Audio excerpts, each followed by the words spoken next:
నేనైతే పరవన్నంతో ఈరోజు అభిషేక కార్యక్రమాన్ని మొదలుపెట్టాను. రెండవ వారం సోమవారం అభిషేక కార్యక్రమాన్ని మొదలుపెట్టేశాను.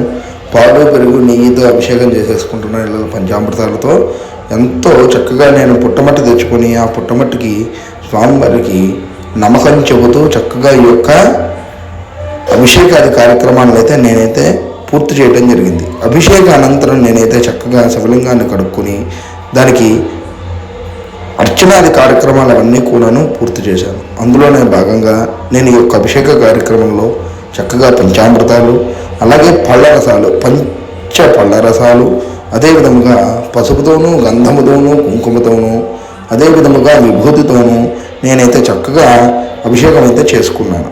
మరొకటి, ఈ యొక్క అభిషేక కార్యక్రమాన్ని కార్తీక మాసంలో ఆచరిస్తే ఎంతో విశేషమైనటువంటి ఫలితం అయితే వస్తుంది. అదేవిధంగా దీపాది అలంకరణ కార్యక్రమాలు కూడా నేనైతే